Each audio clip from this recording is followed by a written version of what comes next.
Doctor Koushik Dutta, doctor Suman Chandra Das এবং doctor Krishni সরকার।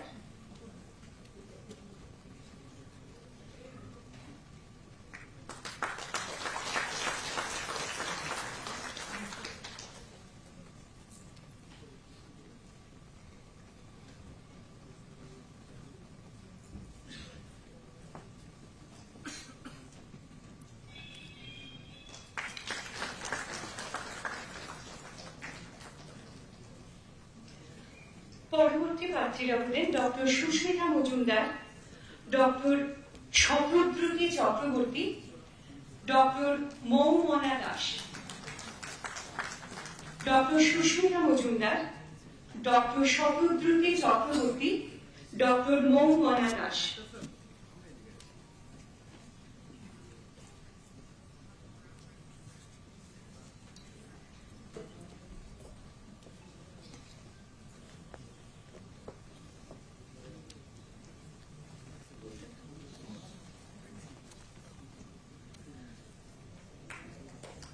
Doctor Sayantan Chowdhury, doctor Diya Saha, doctor Sandipa Roychowdhury. Doctor Sayantan Chowdhury, doctor Diya Saha, doctor Sandipa Roy Chowdhury.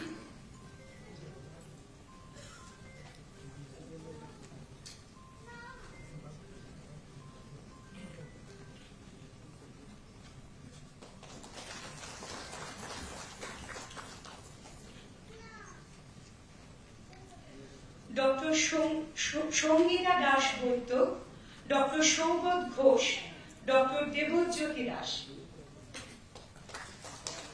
Doctor Sangita Das Baidya, doctor Sougata Ghosh, doctor Debjyoti Das.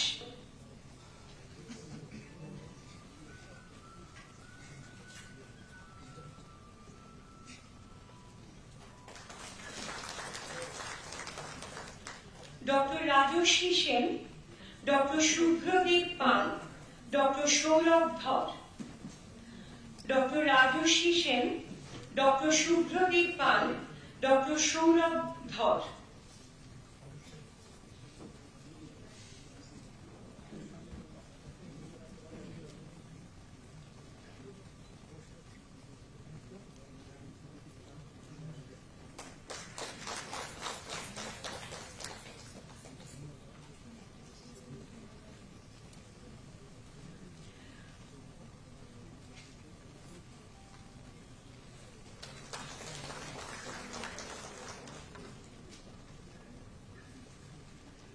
Doctor Rajashree Sen, doctor Shubhradeep Pal, doctor Sourav Dhar.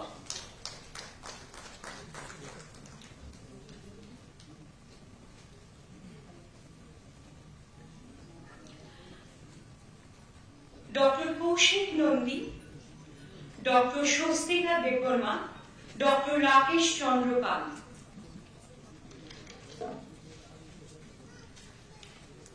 Doctor Koushik Nandi, doctor Swastika Debbarma, doctor Rakesh Chandra Pal.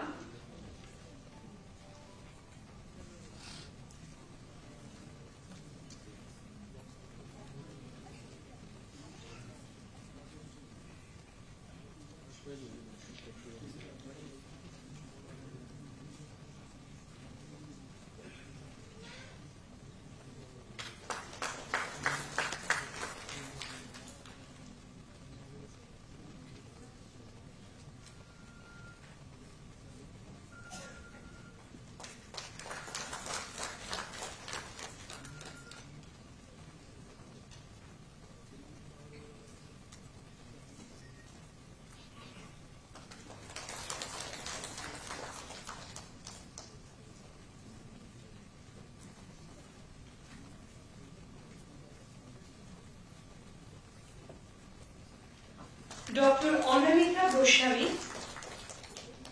Doctor Sanjita Mog এবং doctor Soumik Das. Doctor Anamika Goswami, doctor Sanjita Mog এবং doctor Soumik Das.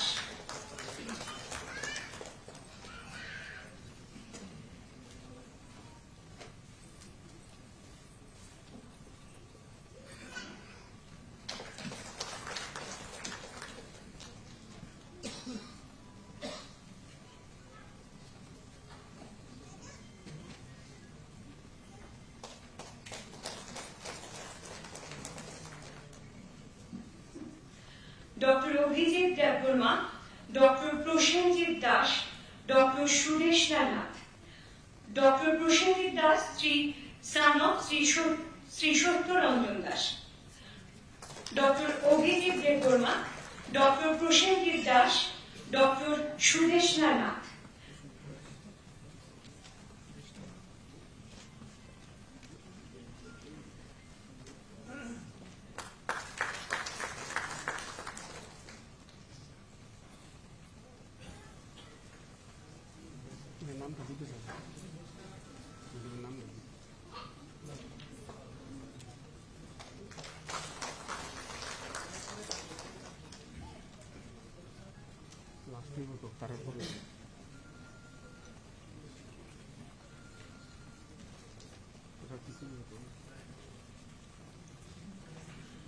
Doctor Parashmani Riang, doctor Arindam Roy, doctor Amit Das, doctor Parashmani Riang, doctor Arindam Roy, doctor Amit Das.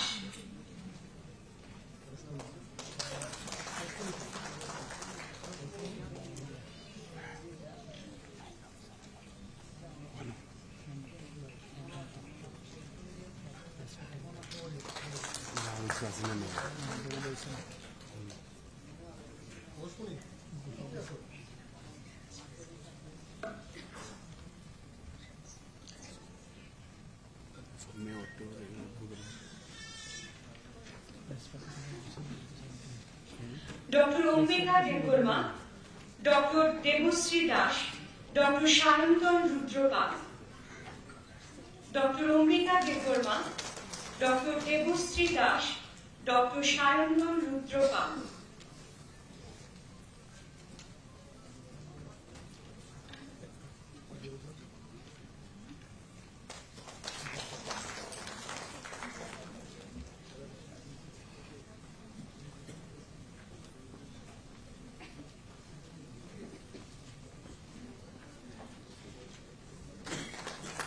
Doctor Gourab Das, doctor Tanmoy Das,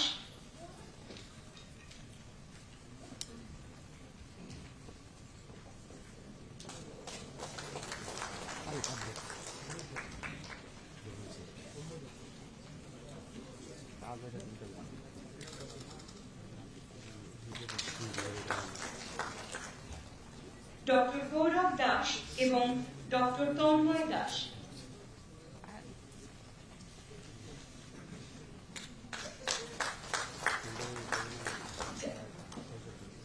যারা উপস্থিত থাকতে পারেননি অথচ অভিভাবক অভিভাবিকারা এসেছেন তাদের নামগুলো আমি বলছি। Doctor Pranab Bhowmik, son of Shri Subrata Bhowmik, doctor Pranab Bhowmik, son of Shri Subrata Bhowmik, doctor Debraj Bhowmik, son of Shri Haripada Bhowmik, doctor Debraj Bhowmik, son of Shri Haripada Bhowmik, এবং doctor Abhishek Chakraborty, son of Shri Anupam Chakraborty, doctor Abhishek Chakraborty, son of Shri Anupam Chakraborty.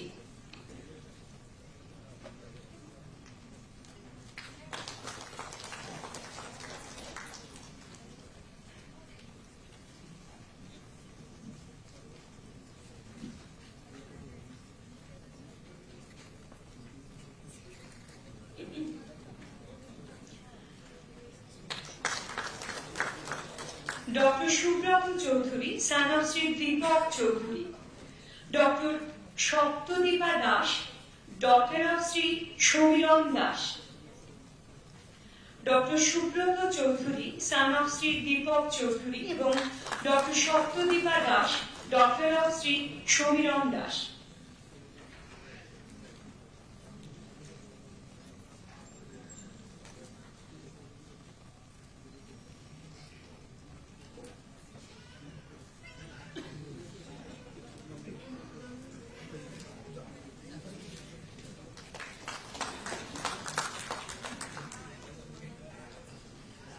Doctor Antarleena Bhattacharya, daughter of Shri Ashok Bhattacharya, doctor Antarleena Bhattacharya, daughter of Shri Ashok Bhattacharya.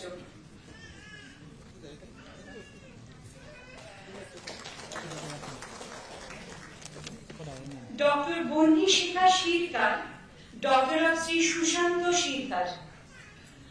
Doctor Bonnishikha Sircar, daughter of Shri Sushanta শিরকার।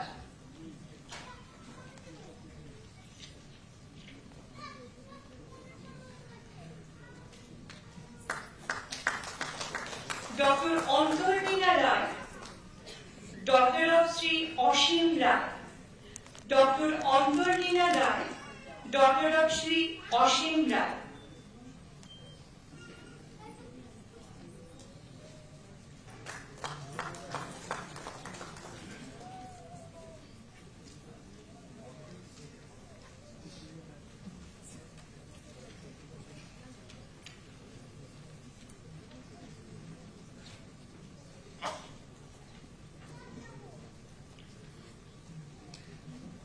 Dr. William Riang, son of Sri Khirod Riang.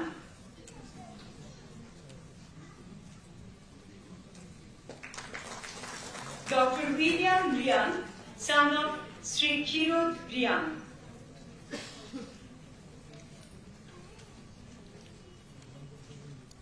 এবং সবশেষে doctor Prosenjit Das, son of Sri Haridas Das.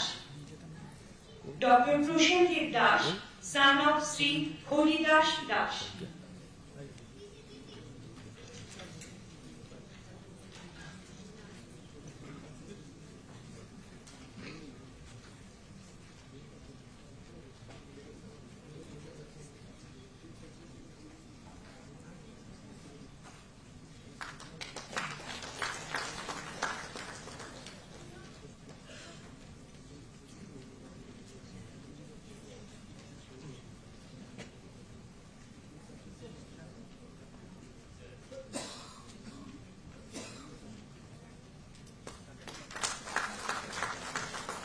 আমাদের সুযোগ্য প্রার্থীদের নিয়োগপত্র দেওয়া শেষ হলো।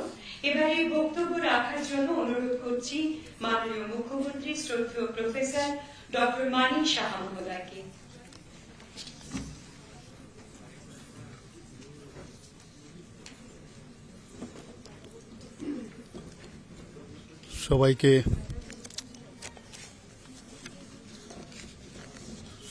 সবাইকে নমস্কার।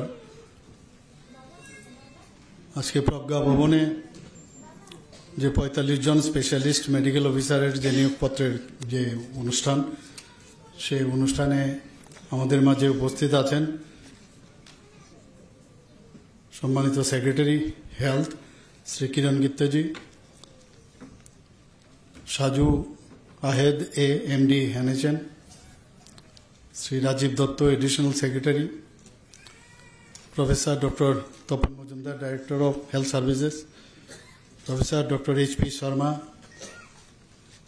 Director medical education, doctor Anjan Das director family welfare and preventive medicine, তাছাড়া অফ ডায়াস আমার সামনে officers directorate of health services, এবং আজকে যাদের জন্য এই অনুষ্ঠান নিউলি যাদেরকে আজকে স্পেশালিস্ট হিসাবে অফার দেওয়া হয়েছে, মেডিকেল অফিসার্স, স্পেশালিস্টগণ এবং তাদের যারা ফ্যামিলি মেম্বার্সরা এখানে উপস্থিত আছেন, এবং অন্যান্য senior junior doctors, distinguished guest এবং মিডিয়া বন্ধুরা, সবাইকে আজকের এই অফার বিতরণ অনুষ্ঠানে উপস্থিত থাকার জন্য সবাইকে আন্তরিকভাবে ধন্যবাদ জানাচ্ছি।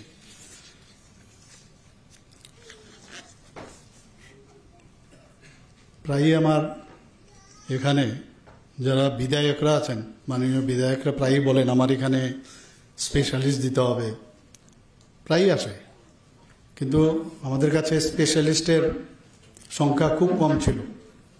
তো একবার এক জায়গা থেকে আরেক জায়গায় দিই, দেওয়ার পরে আবার ডেপুটেশন আরেক জায়গায় দিই, এরকম একটা মানে কি বলবো, এই ধরনের খেলা আমাদের করতে হতো। কিছু করার নেই, 3 দিন ওই জায়গায়, আবার 2 দিন বাদে আরেক জায়গায়, তো এই অবস্থার মধ্যে আমাদের চলতে হতো।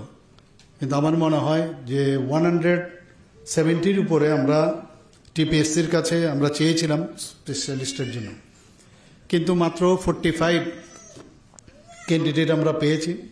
একটু আগে আমার সাথে সেক্রেটারি সাহেবের কথা হচ্ছিল যে আমরা আবার আমরা অ্যাডভার্টাইজমেন্ট করব আমরা, কারণ এর মধ্যে বাই দিস টাইম যা শুনলাম অনেকে স্পেশালিস্ট যারা পাশ করে গেছে, কাজে ওই জায়গাটাও আমরা ফিল আপ করে নেব। কাজে যে আবদারটা বা যে ডিমান্ডটা আসতো বিভিন্ন জায়গায় আমাদের যারা জনপ্রতিনিধিগণ আছে, আমার মনে হয় ওনাদের এখন সময় এসছে, ওনাদের যে সমস্যায় ওনাদেরও সমস্যা থাকে, তো সেই সমস্যা আমরা সমাধান করতে পারবো বলে আমি আশা করছি। আমি সর্বপ্রথম যারা আজকে অফার নিয়েছেন তাদেরকে আমি কনগ্রেচুলেশন করতে চাই, কারণ এখন ওনাদের জীবন কিন্তু শুরু হয়েছে। MBBS এর পরে পোস্ট গ্রাজুয়েশন, কিন্তু মাঝখানে কিন্তু ততটা হয়তো বা সময় পায়নি যে চিকিৎসা ব্যবস্থায় নিয়োজিত থাকার, কিন্তু এখন প্রকৃতপক্ষে কিন্তু শুরু হয়ে গেল। আমি জানি না আবার সুপার স্পেশালিস্ট করলে আবার আরেক সমস্যা। 10 বছর যদি নর্মাল ওয়েতে যদি কেউ সুপার স্পেশালিস্ট অবধি করতে চায় তাহলে 10 ইয়ার্স লাগে। এর জন্য অনেকে ডাক্তারি পড়াতেও চায় না আজকাল। গার্জিয়ানরা বলে যে এত দরকার নেই, ইঞ্জিনিয়ারিং করবো বা যথেষ্ট। কিন্তু তারপরেও ডাক্তাররা সফট টার্গেট, আমরা সবাই জানি। তো এর মধ্যে যারা মানুষের সেবার জন্য চিন্তা ভাবনা করেন, মানুষের জন্য কিছু করার চিন্তা করেন, তারাই কিন্তু ডাক্তারি পড়তে আসে। একটা সময় ছিল যখন আমরা দেখতাম LMP licentiate medical practitioner, LMF licentiate medical faculty, এই ধরনের ডিগ্রি নিয়ে বহু ডাক্তার যারা এখন তো এই পৃথিবীতে নেই, এবং তারা যে কাজ মানুষের জন্য যে সেবা করেছেন এখনো মানুষ কিন্তু তাদের স্মরণ করে। সব কাজ করতো ওরা, ছোটখাটো সার্জারি পর্যন্ত ওনারা করতেন। এরপরে আসলো MB, তারপর দেখা গেল কেউ LMF LMPর কাছে যান না, আবার ওই যে আপনার ডাক্তারের যে ফিসটা সেটা LMF LMP একটু কম ছিল, MB যে এসে তার ফিটা বেশি, তো অনেকে পয়সার কারণে LMF LMPকে দেখাতো। তো MBর তখন রমরম অবস্থা, বহু ডাক্তারবাবুদের নামের সাথেই ওনার যে সারনেম কিন্তু ভুলে গেছে, ডাক্তারের নাম দিয়ে এমুক MB সবাই জানতো ত্রিপুরাতে। এখানে বলার অপেক্ষা রাখে না, আমি নাম বলতে চাই না। তো এমুক MB মানে বড় ডাক্তার। তারপরে হয়ে গেল MBBS, আবার আরম্ভ হলো যে now you are also qualified to do surgery, মানে এটা নিয়ে যখন কথাবার্তা হলো almost it is same, MB and MBBS are same. তো আস্তে আস্তে করে কিভাবে সময় পরিবর্তন হচ্ছে, আজকে সেই জায়গায় বলা হচ্ছে পেশেন্টের ডিমান্ড, মানুষের ডিমান্ড কোন জায়গায় চলে গেছে এখন। অনেক আশার মাত্রাটা কিন্তু অনেক উপরে চলে গেছে। এখন বলছে যে না, আমাদের স্পেশালিস্ট লাগবে। তো স্পেশালিস্টের এখন আজকে এখানে 45 জনকে আমরা দিলাম। তো এখন অনেকে যায় যে MD/MS থাকলে চলবে না, এখন DM লাগবে বা MCH লাগবে, ওই সব ডাক্তারদের কাছে যেতে হবে, মানে শেষ নেই। কিন্তু আমাদের সরকারের তরফ থেকে আজকে দেখুন আমাদের কটা সিট ছিল আগে, আমরা যখন একেবারেই ছোট দাদাদের দেখতাম মাত্র কটা, 3টা সিট 5টা সিট, ক্যান্ডিডেট 3 জন, এরকমও দিন গেছে। 5টা সিট MBBS, কিন্তু ক্যান্ডিডেট হচ্ছে 3 জন। তখন ইঞ্জিনিয়ারিং এর সাংঘাতিক মানে ছিল, খুব মানুষ এটা লুক্রেটিভ মনে করতো, সেখানে যেত। আস্তে আস্তে করে বাড়লো, কিছু কিছু, বেশিরভাগই দিল্লির থেকে আমাদের জন্য কোটা থাকতো, মেডিকেল কলেজ ছিল না। আজকে সেই জায়গায় আমাদের 400 MBBS সিট ত্রিপুরাতে হচ্ছে, 3টে 4টে 5টা সিট, সেখানে MBBS এর সিট 400। পোস্ট গ্রাজুয়েশনের সিট আমাদের এখন প্রায় 89 হয়ে গেছে আগরতলা গভর্নমেন্ট মেডিকেল কলেজে, TMC-তেও হয়েছে। সব মিলে একটা ভালো সংখ্যায় আজকে একজন আমাকে বলছিল আমি TMC থেকে পোস্ট গ্রাজুয়েশন করেছি, হয়তো আমাদের স্টুডেন্টই হবে। তো সেই জায়গায় আজকে আস্তে আস্তে করে আমাদের এখানে আমি চেষ্টা করছি, আমি সেক্রেটারি মহোদয়ের সাথে আমি কথা বলেছি, যাতে এখানে সুপার স্পেশালিটিও আমরা স্টার্ট করবো আগামী দিনে।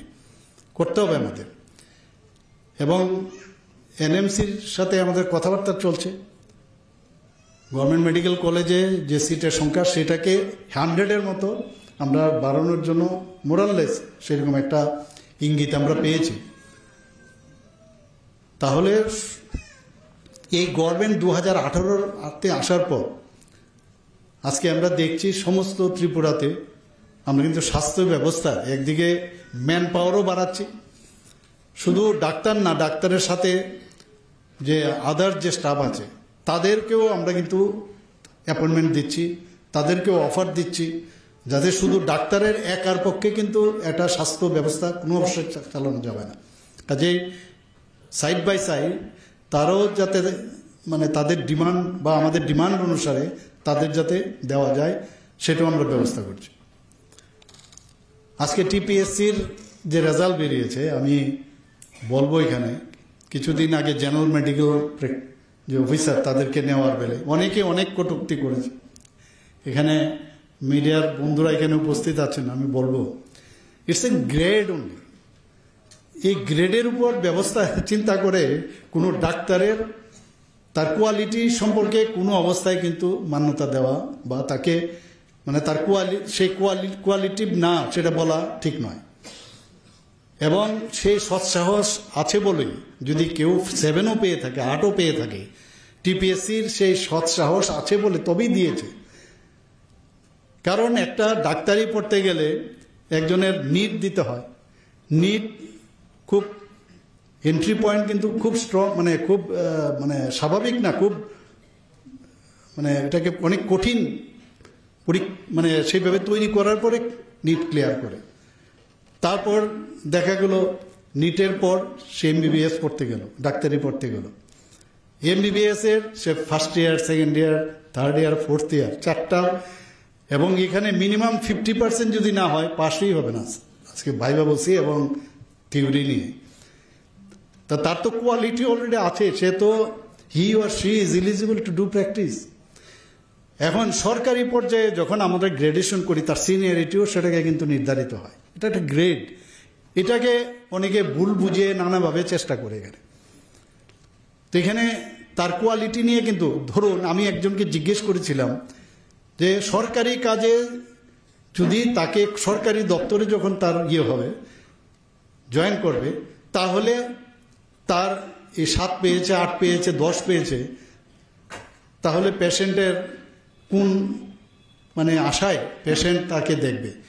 ঠিক আছে, আমি ধরে নিলাম he or she is not fit, কিন্তু সে যদি প্রাইভেট প্র্যাকটিস করে বা বেশিরভাগই প্রাইভেট করে আজকাল, তাহলে সেখানেই প্রশ্নটা আসবে না যে পেশেন্টকে দেখার মতো তার ক্ষমতা আছে কিনা। সেখানে কে দেখবে এটা? সেখানে কে দেখবে? সেখানে তো তাকে এমসিআই সার্টিফিকেট দিয়ে দিয়েছে, এনএমসি সার্টিফিকেট দিয়েছে যে he is a doctor, he can do, he can serve for the patient so far health is matter is concern. তো হঠাৎ করে এটাকে নিয়ে খুব করে দেখলাম এটা ভুল বোঝানো হচ্ছে। আসলে গ্রেড দেওয়া হচ্ছে, তার কোয়ালিটি কিন্তু হচ্ছে না এখানে, সেখানে গ্রেড দেওয়া হচ্ছে। এটার উপর ভিত্তি করে সে ডাক্তারি করতে পারবে না, সেটা হয় না। কারণ ডাক্তারি দেওয়ার যে ব্যবস্থা সেটা তো অলরেডি দিয়ে দিয়েছে। কাজে সরকারি চাকরিতে আসলেই তার ওই মানে হতে হবে, সেটা কিন্তু আমার মনে হয় ঠিক না। এটাকে নিয়ে হইচই বেঁধে গেছে। ডাক্তারদের অনেক পরিশ্রম করে ডাক্তারি পাশ করতে হয়। ভালো স্টুডেন্ট, এক তো 12th ক্লাসের রেজাল্ট, সেখানে তার ভালো রেজাল্ট, তারপরে নিটের রেজাল্ট, তবেই সম্ভব হয়েছে ডাক্তার হওয়ার। কাজে এটা দিয়ে একজন ডাক্তারের তার কোয়ালিটি কোনো অবস্থায় আমার মনে হয় যে নির্ধারণ করা উচিত নয়। আজকে এখানে 400টা সিট আমাদের এমবিবিএস এর হয়েছে। বিডিএস এর বেলায় আমরা এখানে ডেন্টাল কলেজ খুলেছি, 50টা সিট ছিল, এখন 63। আগে একটা সিট আসতো ডেন্টাল বিডিএস, আর সেই জায়গায় 63। এমডিএসও হবে আগামী দিন। আমরা চেষ্টা করছি। এখানে বিএসসি নার্সিং এর একটা সিট আসতো আমাদের সময়, একজন বিএসসি নার্সিং এ চান্স পেয়েছে, মানে বিরাট বিষয়। সেই জায়গায় আজকে 50 সিট নিয়ে আমরা বিএসসি নার্সিং গভর্নমেন্ট লেভেলে করছি, প্রাইভেটে তো করছি, অনেকগুলো খুলে গেছে। এখানে আপনাদের যে জিএনএম এএনএম কোর্সের জন্য এতগুলো সরকারি এবং বেসরকারি পর্যায়েও কিন্তু অনেকগুলো কলেজ এখানে ইনস্টিটিউশন খুলেছে এখানে। কারণ আমরা চাই যে আমাদের শুধু ত্রিপুরার যে ডিমান্ড আছে সেটা তো ফুলফিল করবে, বাইরেও কিন্তু এদের সুযোগ করছে। এরকমও দেখা গেছে জাপানের, খুব সম্ভব আমার এখানে এসেছিল একটা মেয়ে বা একটা ছেলে, ওরা কিন্তু বাইরেও গিয়ে ভালো একটা অফার নিয়ে তারা কিন্তু সেখানে কাজ করছে। আগে আমরা এখানে নার্সিং অফিসার যারা আছে তাদের কিন্তু আমাদের এখানে খুব খামতি ছিল, বাইরের থেকে আসতো, আমাদের মণিপুর থেকে প্রচুর এখানে নার্সিং স্টাফ আমাদের এখানে এসছে। আমাদের নার্সিং স্টাফের বিরাট একটা ঘাটতি ছিল, সেই জায়গায় এইগুলো যখন এসছে আমাদের সেই ঘাটতি আগামী দিনে পূরণ হবে। কারণ আমরাও তো ইনস্টিটিউশন আরও বাড়াচ্ছে এখানে, এখানে যেহেতু ইনস্টিটিউশন বাড়ছে তো সেখানেও গিয়ে ওদের অ্যাবজর্ব হচ্ছে এখানে। আমি একটা কথাই বলবো, যারা আজকে অফার পেয়েছেন একটু মানে মানুষের পেশেন্ট কিন্তু বা পেশেন্ট পার্টি যখন আসে তারা কিন্তু অসহায় অবস্থায় আসে, তাদের সাথে ওই সময় মাথা ঠান্ডা রেখে তার যে সমস্যা সেটা শোনা। আমরা অনেক সময়, আমরা তো সবাই মানুষ, কিন্তু অনেক সময় আমরা কিন্তু নিজের যে মানসিক যে সন্তুলন সেটা আমরা অনেক সময় আমরা সেটা থেকে বেরিয়ে আসি, যে কারণে অনেক সময় অনেক প্রবলেম আসে আমাদের নিউজ পেপারে আমরা প্রায়শই দেখি। কিন্তু আমি বলবো যে একটু মানুষের সাথে একটু কথা বলবেন, আর সময়ের যে কাজ আপনাকে যে টাইম দিয়েছে টাইমের মধ্যে কাজ করা। আমরা প্রায়শই বিষয় নিয়ে আমি সেক্রেটারি মহোদয় এবং ডাইরেক্টর লেভেলে এবং সবাই NHM এর যারা আছে ওনাদের সাথে আমরা যখনই বিভিন্ন বিষয়ে যখন আসে আমাদের কাছে আমরা এই কথাগুলো বলি। একটা বিষয় আমি দৈনিক একটা পত্রিকার মধ্যে আমি দেখেছিলাম যে, আর এখন তো এই যে ফটো তোলা সবার কাছে, সবাই ফটো তুলতে পারে, এখন তো আর সেই ফ্লাড লাইট নিয়ে ফটো তোলার কোনো দরকার লাগে না, সবার কাছে ফটো আছে। যে একজন যে সিকিউরিটি গার্ড হসপিটাল রুমে একজন ভিতরে ঢুকে গেছে, আমি জিজ্ঞেস করলাম কি কারণে ঢুকলো। আমাদের কিন্তু সংবাদপত্রগুলো কিন্তু আমাদের হেল্প করে, ইট ইজ গুড। আমি জিজ্ঞেস করার পরে বললো যে ও যখন অনেক সময় পেশেন্ট যখন আসে তখন ওকে ধরে ঢুকাবার জন্য অনেক সময় একটু ধরুন না করে ওকেও যেহেতু বাইরে আছে ওই হেল্প করার জন্য ও ভিতরে ঢুকেছে। তাই বললাম ঠিক আছে, কিন্তু ফটোটা তুলেছে তো হাত দিয়েছে মেশিনে, কাজে বি কেয়ারফুল, এগুলো এখন খুব সেন্সিটিভ ইস্যু, আর ডাক্তারদের বেলায় তো ভেরি সেন্সিটিভ ম্যাটার্স এখন। তো সেই জায়গাগুলো দেখার জন্য ওনাদের কোনো অবস্থায় বলবে না আমরা কিন্তু ভিতরে উই আর নট অ্যালাউড। তো এইগুলো যেহেতু সংবাদ মাধ্যমের মাধ্যমে আমাদের কাছে আছে, আমরাও কিন্তু সেইভাবে সচেতন হই এবং এতে কিন্তু আমাদেরও লাভ হয়। প্রতিদিন আমি নিউজ পেপারগুলো দেখি, পড়ি এবং নিজেও কিন্তু আমি বিভিন্ন জায়গায় CMOই হোক DMই হোক, ইভেন আমি সেক্রেটারি মহোদয়কে ফোন করি যে এরকম একটা ঘটনা হয়েছে, স্নেক বাইটের একটা ঘটনা হয়েছিল, তো এটা নিয়েও আমি বললাম যে কি বিষয় হয়েছে। তা আমরা এরকম না আনদেখা করি না, সব জিনিসেরই মানে ইম্পর্টেন্স দেই। আর সেই জায়গায় ডাক্তারবাবুদের আমি বলবো যে যেহেতু একটা সেন্সিটিভ জায়গার মধ্যে আছে,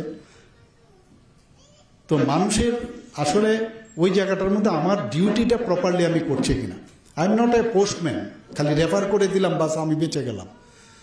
আমার যেহেতু ইচ্ছে করলে বহু কাজ, আমরা ইচ্ছে করলে যে জায়গায় পোস্টিং হোক একটু সাহস নিয়ে করলে সেই কাজটা আমি করতে পারি। কিন্তু আমাদের মধ্যে দেখা যায়, কারণ পেশেন্ট পার্টির চাপ থাকাতে অনেক সময় বলে এখান থেকে রেফার করে দিলে আমি বেঁচে গেলাম, এর থেকে নিজের যে এক্সপার্টাইজ সেটাও কিন্তু নষ্ট হয়। যে আমি একটু রিস্ক নিয়ে আমি যদি কাজটা করি তাহলে ওইখানকার লোকেরও কিন্তু ওয়ার্ড অফ মাউথ হবে, মানুষ বলবে আরে ওই ডাক্তারবাবু খুব ভালো কাজ করেন, যাও ওখানে। এটার থেকেও আমরা সরে যাই। এক তো পিএসসি থেকে আপনার চলে আসে সাব ডিভিশনাল যে আমাদের হসপিটালগুলো আছে সেখান থেকেও চলে যায় ডিস্ট্রিক্ট থেকে আবার চলে আসে। তো এই যে রেফারেলের যে বিষয়, যতক্ষণ ধরে রেফারেল যেখানে একদম মানে দরকার সেখানে করাটা বাঞ্ছনীয়। নিজের উপর একটু রেসপন্সিবিলিটিটা নিতে হবে। যারা আজকে এখানে মানে অফার পেয়েছে ওনারা তো জয়েন করবেন।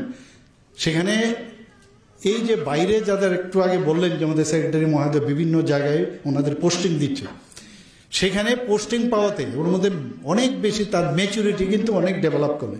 খালি ডিগ্রি পেলেই আমি যে সব শিখে গেলাম এরকমটা না। মাননীয় প্রধানমন্ত্রীজি বারবার বলছেন যে দক্ষতা উন্নয়নের একটা বিষয় উনি বলছেন, যে এমপ্লয়াবিলিটির যে বিষয় যে আমি যে কাজে আমি পেয়েছি, কিন্তু আমার মধ্যে আরও বেশি করে দক্ষতা উন্নয়ন করতে হবে। আমরা সরকারের তরফ থেকে আমরা বারবার বলছি সুপার স্পেশালিটির, আমার এখানে প্রায়শই আসে অনেক পেশেন্ট, বলছে আমি তো বাইরে চলে যাচ্ছি, কেন এখানে দেখিয়েছেন? বলে হ্যাঁ দেখিয়েছি। তা আমি সেক্রেটারি মহোদয় এবং ডাইরেক্টর হেলথ এবং অন্যান্যদের আমি বলেছি, যারা আমাদের মেডিকেল সুপারিনটেন্ডেন্ট আছে, যে উনাদেরকে বলুন, উনাদের সুপার স্পেশালিস্ট হয়েছেন, তাহলে কাজটা যদি বাইরেই করতে হয় তাহলে এই সুপার স্পেশালিস্ট আমাদের কি কাজে আসছে? আমি বলছি উনাদেরকে দরকার পড়লে এই যে দক্ষতার জন্য আমরা বাইরে পাঠাবো, বা বাইরের থেকে যারা আরও সুপার স্পেশালিস্ট বা তাদের উপরে যারা অভিজ্ঞ লোক তাদেরকে এনে তাদের সাথে আমরা ট্রেনিং দেওয়াবো। এই বিষয়গুলো কিন্তু কন্টিনিউয়াস আমরা কাজ করে চলছি।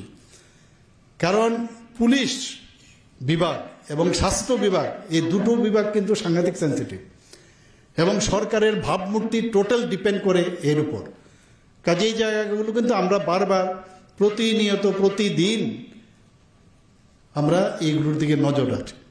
কিন্তু এটা তো সরকার মানে কি, সরকারে কিন্তু যারা আজকে এখানে অ্যাপয়েন্টমেন্ট লেটার পেয়েছেন, অফার লেটার পেয়েছেন, তারা কিন্তু সরকারের চলে এসছে, এবং সরকারের দায়িত্ব কিন্তু আপনাদেরই নিতে হবে।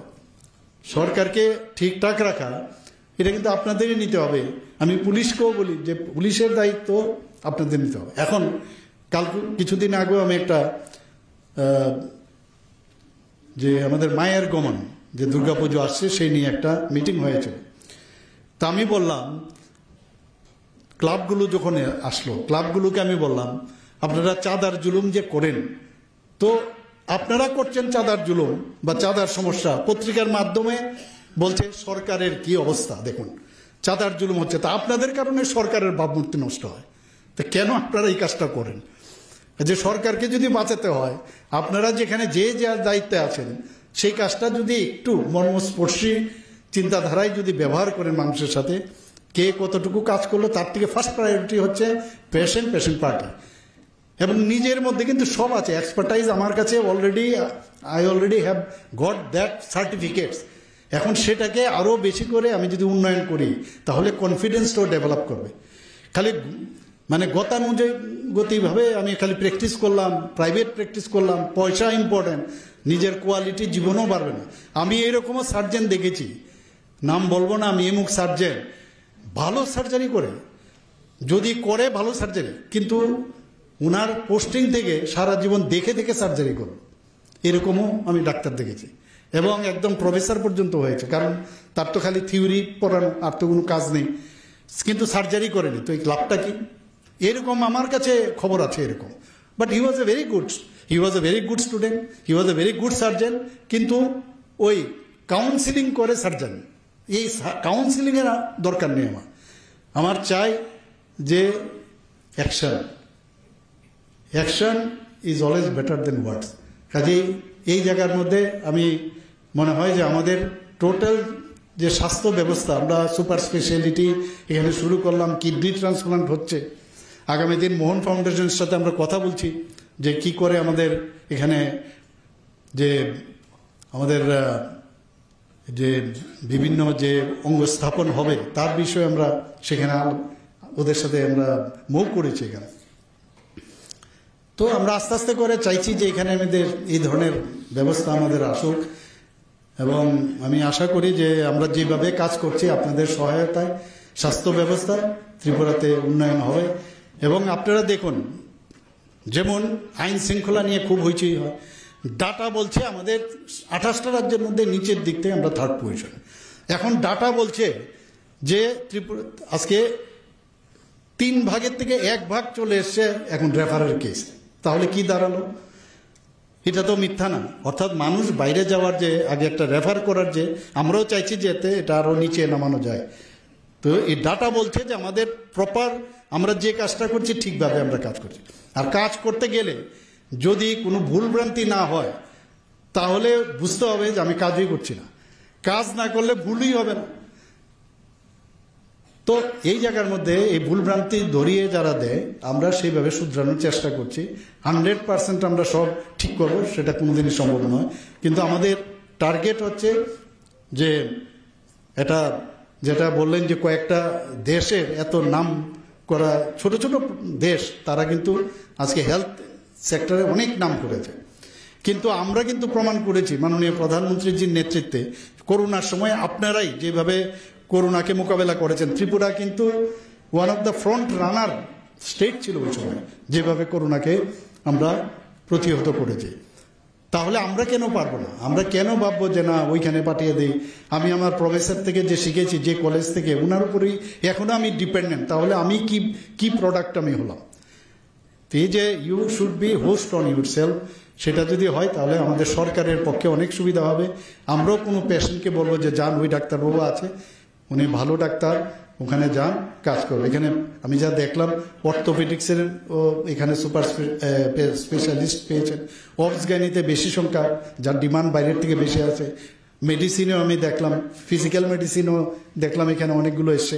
তো সব মিলিয়ে মেডিসিনের ডাক্তার আমাদের বিশেষ করে বেশি দরকার। তো সব মিলিয়ে আগামী দিন যে আমরা যে ঘাটতিগুলো সেটা পূরণ হবে এবং আপনাদের যে এবার নিশ্চয়ই কয়েকদিনের মধ্যে আপনারা জয়েন করবেন, আপনাদের ভবিষ্যৎ সুগম হোক, সুন্দর হোক, সে আশা রেখে আমি আমার বক্তব্য শেষ করছি। নমস্কার, জয় হিন্দ।